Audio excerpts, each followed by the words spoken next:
एक पत्नी ने अपने पति को खाना नहीं परोसा तो गुस्से में आग बबूला हुए पति ने उसका सिर काट लिया। जब इससे भी उसका मन नहीं भरा तो रात भर उसके शव से यह हैवान उसकी खाल उधेड़ता रहा और इस दौरान उसका 8 साल का बेटा इस हैवानियत से बेखबर अपने कमरे में सोता रहा। अगली सुबह उसकी मां की लाश खून से लथपथ पड़ी हुई थी। शरीर से खाल निकल जाने के बाद उसकी नसें और आंत जैसे अंदरूनी अंग नजर आ रहे थे और अपने ही बेटे के सिर से मां का साया छीनने वाला यह हैवान पिता और महिला का पति अपनी पत्नी का कटा हुआ सिर लेकर सबके पास ही बैठा हुआ था। जय जैन, जय श्री राम, सत श्री अकाल, जय भीम, जोहार, आदाब, नमस्कार। मेरा नाम है पंकज जैन। आप देखना शुरू कर चुके हैं द क्राइम फोकस। आपके अपने चैनल में आपका स्वागत है। उम्मीद करते हैं आप सभी स्वस्थ और मस्त होंगे। शाम के 7:30 बज चुके हैं और जुर्म की सनसनीखेज कहानियों का जो सिलसिला है वो बदस्तूर जारी है। वीडियो में आगे बढ़ने से पहले चैनल को सब्सक्राइब कर बेल आइकॉन ऑन कर दीजिए ताकि आप कोई भी नई क्राइम स्टोरी मिस ना करें। फेसबुक या अन्य किसी प्लेटफॉर्म पर आप देख रहे हैं तो हमें फॉलो करें, क्योंकि यहां आपको मिलती है जुर्म की वो सच्ची दास्तां जो आपको और आपके परिजनों को करती है अपराधियों से सावधान। वाकई इंसान गुस्से में आकर क्या नहीं कर गुजरता। कई बार जानवरों से भी बदतर बन जाता है और अपनों के ही खून से अपने गुस्से को ठंडा करता है। ऐसी ही एक खौफनाक सच्ची कहानी में हम जानेंगे इंसान से हैवान बने एक पति की हैवानियत की हदें पार कर देने वाली करतूत के बारे में। आज की कहानी कर्नाटक के तुमकुर से है, जहां कुनिगल तालुक के हुलिया गुरुदुर्गा शहर में शिवराम नाम का एक व्यक्ति किराए के मकान में रहकर आरा मिल में काम किया करता था। उसके साथ उसकी 35 वर्षीय पत्नी पुष्पा और 8 साल का बेटा भी रह रहा था। 10 साल पहले ही इनका विवाह हुआ था। सब कुछ ठीक ठाक चल रहा था। हाँ, ये जरूर है कि उनके बीच अन्य परिवारों की तरह मामूली झगड़े हुआ करते थे, लेकिन पिछले कुछ दिनों से ये झगड़े कुछ ज्यादा ही बढ़ गए थे। 27 मई 2024 की रात इनके बीच किसी बात को लेकर फिर से झगड़ा हुआ।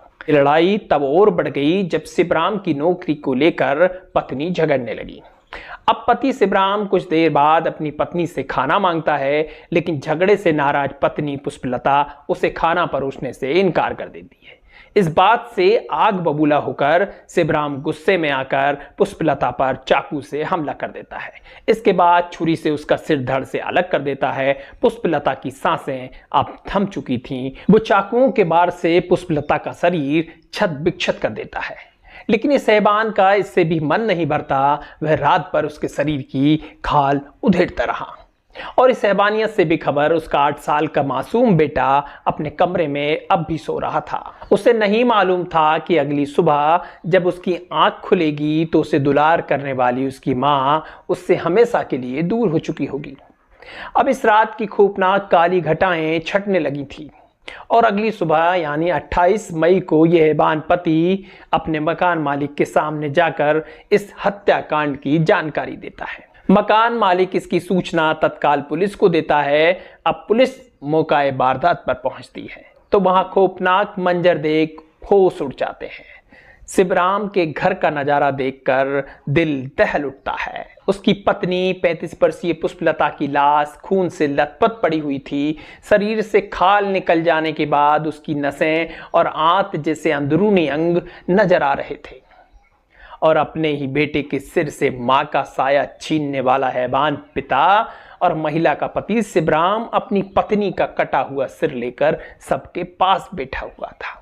पुलिस इससे पूछताछ करती है। यह हत्या की बात कबूल कर लेता है। पुलिस इसे गिरफ्तार कर लेती है। आवश्यक कार्रवाई के बाद सबको पोस्टमार्टम के लिए भेज दिया जाता है।